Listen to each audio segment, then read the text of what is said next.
તમારા જમીનની સ્થળ પરિસ્થિતિ અંગેની વિગતો, તે અંગેના કાગળો તમને કઈ જગ્યાએથી મળશે? જેમ કે ગામના નકશા છે, એકત્રીકરણનો તખ્તો છે, ટિપ્પણ છે. ગામના નકશામાં બધા નકશા આવી ગયા, રીસર્વે પહેલેના, રીસર્વે પછીના, એ બધા જ નકશાઓ તમને કઈ જગ્યાએથી મળશે?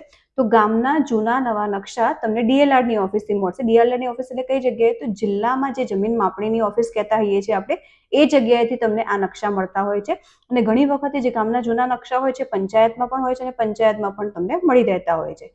પરંતુ રીસર્વે પહેલાના, કારણ કે એવું થતું હોય છે કે જ્યારે પણ હમણાં 2016માં જે રીસર્વેની બધી પ્રોસેસ થયેલી હતી, આમ તો 2009થી ચાલુ થયેલી છે, પણ 2016માં એની જે ઇફેક્ટ અપાવવાનું ચાલુ થયેલું હતું, તો એ વખતે એ સંજોગોમાં કેવું થતું હતું કે રીસર્વે પહેલાના નકશા તમારે ચેક કરવા હોય તો તમને એની વિગતો નથી મળતી. તો રીસર્વે પહેલાના નકશા તમે કઈ જગ્યાએથી તમે જાતે જોઈ શકો છો, તેની વિગત કે તમે કઈ જગ્યાએથી જોઈ શકો છો તેની સંપૂર્ણ વિગતો તમને કહી રહેલી છું.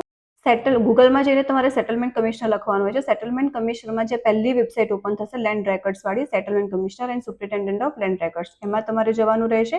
આમ જશો એટલે તમારે આ બધી વિગતવાળું આવું પેજ ઓપન થશે. એમાં તમને દેખાશે જ, આ ક્લોઝ કરી દેવાનું અને અહીંયાથી આવશે રીસર્વેના પહેલાના નકશા જોવા માટેની લિંક. એ ક્લિક કરશો એટલે પછી તમારે રીસર્વેના જે જૂના નકશા છે, મતલબ કે રીસર્વે પછી જે થયેલ પહેલાના, મતલબ કે 2016ની પહેલા શું કેવી પરિસ્થિતિ હતી, જૂનો સર્વે નંબર કઈ જગ્યાએ બતાવતો હતો, એ બધી વિગતો તમને જોવા મળશે. અને એમાં કંઈક આ રીતે પેજ ઓપન થતું હોય છે.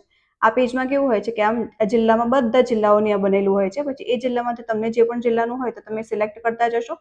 એટલે આ અમદાવાદ છે, ખેડા છે, બધી જેમ પછી તમે સ્ક્રોલ કરતા જશો એ પ્રમાણે તમને આખા ગામો બી ખુલતા જશે અને ગામોની અંદર સર્વે નંબરો પણ તમને મળતા રહેશે.